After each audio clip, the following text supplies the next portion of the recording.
ETF index mutual funds నేర్చుకుని stock మార్కెట్లో రాణించాలనుకుంటున్నారా? వెంటనే ఈ నెంబర్కి కాల్ చేయండి.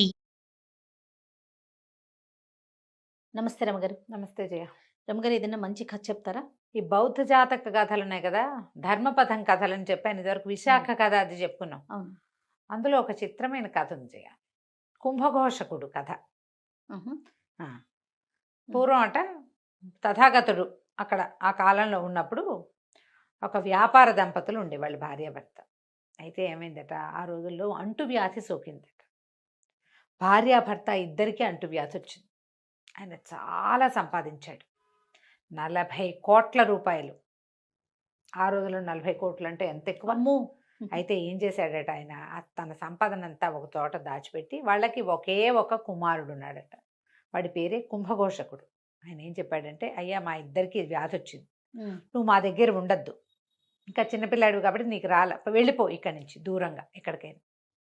కొంతకాలం తర్వాత వచ్చి మా మరణానంతరం మమ్మల్ని ఉన్న ఊరంతా వచ్చిన అంటువ్యాధి ఉంది, గవర్నమెంట్ వాళ్ళే ఏదో చేసేస్తారు, మా కోసం చూడొద్దు. తర్వాత వచ్చి ఇదిగో ఈ గుర్తుల ప్రకారం ఆస్తి స్వాధీనపరచుకొని ఉత్తరం రాసిపెట్టి పిల్లాన్ని పంపించేశారు. వీడు బాలుడుగా ఉండగానే ఇక్కడి నుంచి వెళ్ళిపోయాడు. ఒక 15 ఏళ్ళు, 12 ఏళ్ళు, 14 ఏళ్ళు అలా వయసు ఉంది. 15 ఏళ్ల లోపల వాడు. కానీ ఆ ఉత్తరం చూసుకుని వాడు ఇంకేం చేయలేక అక్కడే ఉంటే అమ్మా నాన్నతో పాటు పిల్లాడు కూడా అయిపోతాడు. అప్పట్లో ఈ మసూచి, కలరా లాంటి మహమ్మారి వ్యాధులు ఉండేవట, అంటువ్యాధులు. ఊరంతా ప్రబలినాయి. పిల్లాడు ఆ ప్రాంతం నుంచి వెళ్ళిపోయాడు. వెళ్ళిపోయి 12 సంవత్సరాల తర్వాత తిరిగి వచ్చాడట.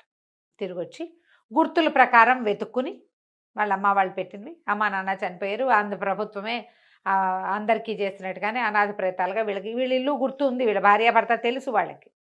వీళ్ళ ఇంటి ప్రకారం దహనాదులు ఆ రోజుల్లో చేసే కార్యక్రమం ఏదో చేసేసారు. వీడు తన పాతపడిపోయిన ఇల్లు అవన్నీ చూసుకున్నాడు. 40 కోట్లు ముందు వస్తువు ఉంది, డబ్బంతా అక్కడే ఉంది, ఎవరు పట్టుకోవాలి. కాకపోతే ఏమనుకున్నాడు, నేను సడన్గా బికారిని వచ్చి అదేదో ఊళ్ళో ఏదో పని చేసుకుని పొట్టపోసుకున్న వాడిని, రూపాయి లేకుండా వెళ్ళిపోయాడు అక్కడి నుంచి. 12 ఏళ్ళు బతకాల అబ్బాయి ఏవో రకరకాల పనులు చేసుకున్నాడు. ఆ ఆస్తంతా ఇక్కడ ఉందని వాడికి తెలుసు. ఓకే. ఇప్పుడు వచ్చి ఒకేసారి రాజునైతే ఇంత ఇంత డబ్బుని ఇది చేసుకుంటే ఎలాంటిది వస్తుందో వీళ్ళు నమ్ముతారో నమ్మరో.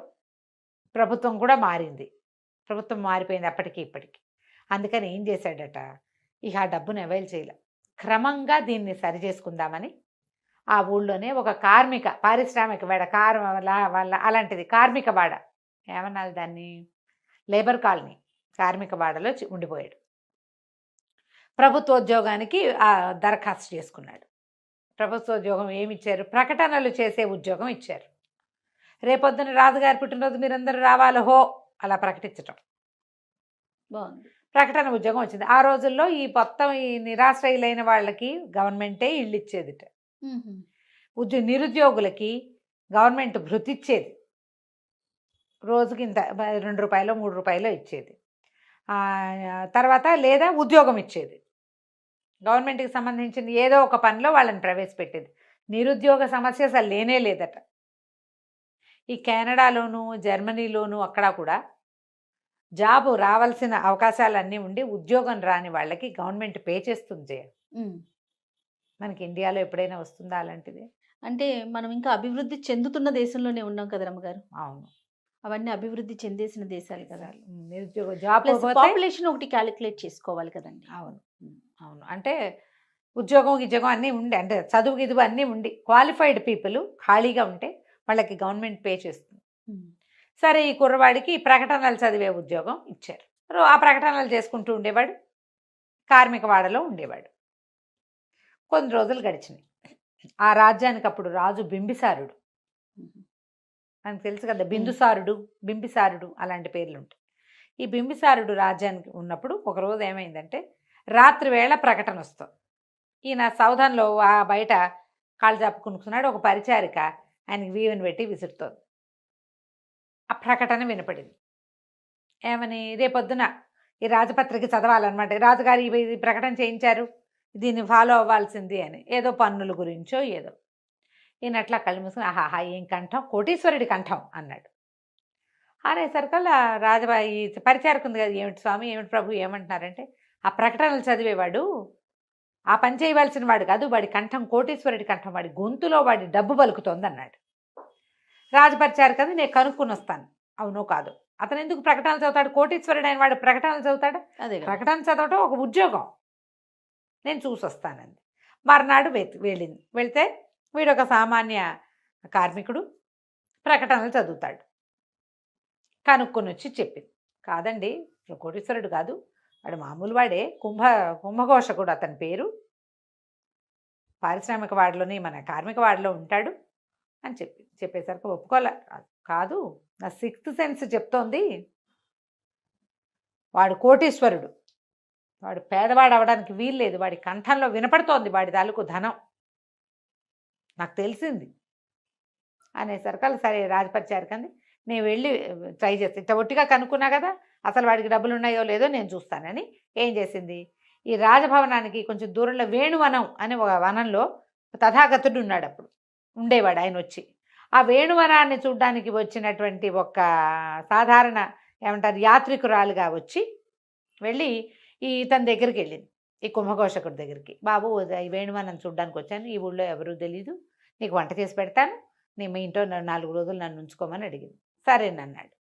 అప్పట్లో అట్లా ఆశ్రయం ఇచ్చేవాళ్ళు. ఈ వేణువనం చూడ్డానికి వస్తే చుట్టుపక్కల ఇళ్లలో ఎవరో ఒకళ్ళ ఇంట్లో అడిగి ఆశ్రయం పొందొచ్చు. ఈ కార్మికవాడ వేణువనం కొంచెం దగ్గరలో ఉన్నాయి. అతని ఇంట్లో దిగింది. వారం రోజులు 5 రోజులు ఉంది. అతని సామాన్య జీవనం, రోజు ఉద్యోగానికి వెళ్తాం, వాడి గిన్నెలు వాడే తోముకుంటాడు, వాడు అన్నం వాడే వండుకుంటాడు, వాడి ఇల్లు వాకిలే వాడే పుడుచుకుంటాడు, వాడి బట్టలు వాడే ఉతుక్కుంటాడు, టంచనగా వెళ్తాడు, టంచనగా వస్తున్నాడు. ఏం కనపడలా.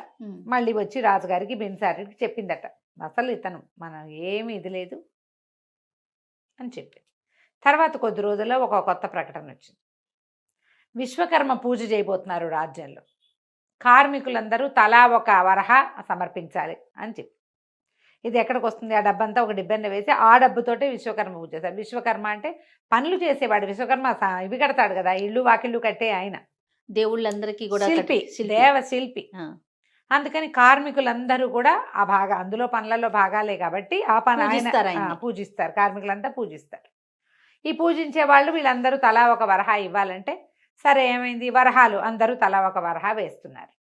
మన కుంభఘోషకుడి దగ్గర వరహా లేదు. ఇతను ఏం చేశాడు, సరే అని తన ఇంటికి వెళ్ళి దాచిపెట్టుకున్న డబ్బులు ఇచ్చి ఒక వరహా తీసుకొచ్చాడు. ఎప్పుడైతే ఈ కుంభఘోషకుడు వరహా ఇచ్చి తన పేరు రాయించుకున్నాడో, వీడి వరహా తీసి పక్క పెట్టి రాజుగారి పంపించారు. ఎవరి పని వాళ్ళు చేస్తారు కదా. చేస్తారు. ఆ వరహా పరిశీలించారు. వరహా పరిశీలిస్తే ఆ వరహా ఈనాటిది కాదు, ఇప్పటికి 20 సంవత్సరాల క్రితం ప్రింట్ చేయబడింది. లేటెస్ట్ వరహాలు చాలా వచ్చేసాయి. బిందుసారెడ్డి పేరు ఉంటుంది కొత్త వరహాల మీద. పాత వరహాలు ఉన్నా కూడా ఇంత పాతది ఉండడానికి వీల్లేదు. ఎప్పటికప్పుడు డబ్బు మార్కం తీసేసి వాళ్ళు. ఓ, అప్పుడు కూడా ఉందా? విశ్వనాథ సత్యనారాయణ గారిది పాతి పెట్టిన నాణెములు అనేది ఒక నావెల్ ఉంది. 2 అన్నదమ్ములు వాళ్ళు. ఓకే, అది ఇంకో కథ, కానీ ఇందులో చెప్పేస్తున్నాను. 2 అన్నదమ్ములు అయితే తన పేరుతోటి ముద్రింపించాడు. పెద్దవాడు, 2 ట్విన్స్ వాళ్ళు. రెండో వాడు మొదటి వాడిని సంహరించి ఆ నాణ్యాలన్నీ పాతి పెట్టించేస్తాడు. ఓహో, తన పేరు వేసుకుంటాడు. మళ్ళీ ఆ చివరికి అతని భార్య కడుపుతో ఉన్నవాడు పారిపోతుంది, ఆ కథలో వెళ్ళిపోతుంది. ఆ పిల్లవాడు రాజు అవుతాడు, మళ్ళీ వస్తాడు వెనక్కి. తండ్రి మరణించాడని తండ్రిని అతన్ని చంపరు, కవలల్లో ఒకడిని సంహరించరు, దాచిపెడతారు. ఓకే, అది లెక్క. పైగా వాడు చనిపోతే రెండో వాడు కూడా చనిపోతాడు. అది వాళ్ళ ఇది. అందుకని ఆ రాజుని, నాణ్యాలు ముద్రించిన రాజును ఉండనివ్వకుండా పెద్దవాడిని, చిన్నవాడు ఏం చేస్తాడు, పెద్దవాడిని దాచేస్తాడు ఎక్కడో. ఆయన బయటికి తీసుకొస్తారు. అతను తీసుకొచ్చే క్రమంలో అతను చనిపోతే రాజు కూడా చనిపోతాడు. ఓకే, అతని కుమారుడు రాజు అవుతాడు. ఆ పాతిపెట్టిన నాణ్యాలు తీయబడతాయి. పేర్లు గబుక్కుని గుర్తు రావట్లేదు. ఈ పాతిపెట్టిన నాణ్యాలు ఎంత బాగుంటుందో, ఎవరైనా ఆసక్తి ఉన్న వాళ్ళు చదువుకోండి. విశ్వనాథ సత్యనారాయణ గారు. ఇలా జరిగేవి ఆ రోజులు. ఆ నాణ్యం పట్టుకుని ఆయన పిలిపించాడు. ఈ నాణ్యం ఎక్కడిది, ఇది ఎప్పటిది, ఏమిటి అని ఆ చుక్కి తీసాడు. కుంభఘోషకుడికి ఇక తప్పలేదు, చెప్పాల్సి తప్పక నేను ఫలానా వ్యాపారస్తుడి కుమారుని, నా ధనం ఇది, నా తండ్రి సంపాదించింది, నేను అది ఒకేసారి దాన్ని తీసుకుంటే ఈ రాజ్యంలో ప్రభుత్వం మారింది కాబట్టి ఏమవుతుందో నేను అది తీసుకోలేదు అనగానే రాజు చాలా సంతోషించి మొత్తం ధనాన్ని బొక్కసానికి చేర్పించాడు. చేర్పించి తన కుమార్తెల్లో ఆఖరిదాన్ని కుంభకోశకుడికి ఇచ్చి వివాహం చేసి అబ్బా కోశాధికారిగా చేశాడు. నీకు డబ్బు కనపడంగానే ఏం చేస్తారు జయ? ఖర్చు పెట్టేస్తుంటారు. ఖర్చు పెట్టేస్తారు, వాడేస్తారు. ఎవరికైనా తెలుస్తుందని చేయరు. అవును, మితం ఉండదు కొంతమంది కాదు, ఎక్కువ భాగం ఉండదు జయ. చాలా మందికి ఉండదు. స్పెండ్ చేయకుండా ఉండలేరు. 40 కోట్ల రూపాయల ఆస్తున్నవాడు సాదాసీదాగా కార్మిక జీవితం గడిపాడు. అతనికి అందుకని కోశాధికారిని చేశాడు. అలాంటి వాడు కావాలి, డబ్బు ఖర్చు పెట్టని వాడు. మంచి రాజు, మంచి తెలివిగా ఆలోచించి బింబిసారుడి ఆఖరి కుమార్తెను కుంభకోశకుడు వివాహం చేసుకున్నాడు. సూపర్. అయితే తర్వాత ఒకసారి తథాగతుడు వేణువనానికి వచ్చినప్పుడు ఈయన తీసుకెళ్ళాడట. ఎట్లా ఇంత కోటీశ్వరుడైనటువంటి అతను కార్మిక జీవితం గడిపాడు. భగవంతుడికి బుద్ధుడికి ఆయన తెలియజేశాడట. ఓకే. తెలియజేస్తే బుద్ధుడు చెప్పిన ఒక శ్లోకం చెప్తారు అందులో. ఏంటంటే సంయమనం ఉన్నవాడు వాడికి ఎప్పుడు కూడా వాడి కీర్తి సంపద వృద్ధి పొందుతూ ఉంటాయి. స్థిమితం కావాలి మనుషులకి. అంతే. పెనం మీద పేలగింజలాగా పలిపోకూడదు. అటు ఇటు పడిపోతే ఏముంది, బయట పడిపోతాం. స్థిమితంగా ఉంటే మన గుర్తింపు మనకు వస్తుంది. అతనికి గుర్తింపు వచ్చింది, సంపద వచ్చింది, కీర్తి వచ్చింది. సూపర్. మనం ఇంటి ఎంత నీతి ఉందో రమ్మగారు, ఆలోచిస్తే చాలా మంచి నీతి కథ. ఈ ధర్మపదం కథలు చాలా బాగుంటాయి. కాకపోతే చిన్న చిన్న కథలు. ఎక్కడ చిన్నదండి, చాలానే చెప్పారు రమ్మగారు. మరి నేను చెప్పాను కాబట్టి మీరు చదివితే పేజీన్నర కథ ఇది. అవునా? మధ్యలో విశ్వనాథ సత్యనారాయణ గారు వచ్చారు కదా. అవునవును, అందుకని కథ పెరిగింది.